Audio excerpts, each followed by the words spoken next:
मला फायदा दिसतो।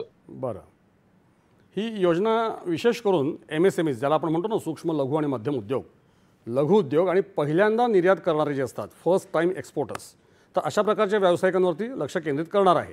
तर यांना, या सगळ्या मंडळींना हे EPM हे मिशन नेमकं कसं लाभदायी ठरू शकेल?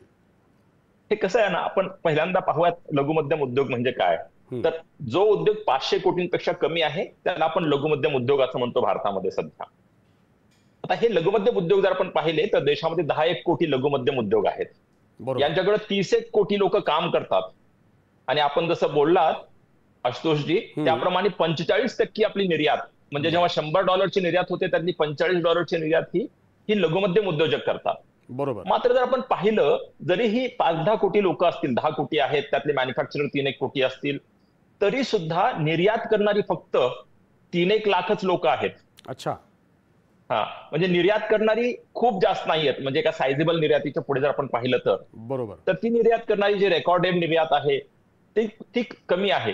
पण विचार करा, ती जर वाढली, ती जर दुप्पट, तिप्पट, 5पट, 10पट जर अशी वाढवता आली आपल्याला, जी की वाढतीये मागच्या काही वर्षामध्ये, पण अशी वाढवता जर आली आपल्याला, तर भारताची निर्यात वाढेल, एम्प्लॉयमेंट वाढेल, रोजगार वाढेल आपल्या लोकांसाठीचा, आणि त्यामुळे सगळी जी चक्र आहेत, अर्थचक्र, ती आणखी जास्त वेगानं फिरण्यासाठी मदत होईल।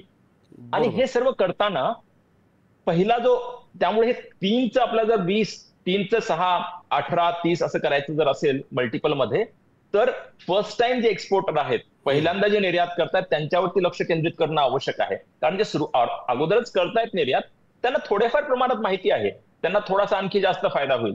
मात्र जे पहिल्यांदाच निर्यात करतात त्यांना आणखी सुकर होईल, त्यामुळे हे महत्वाचं आहे। बरोबर आहे।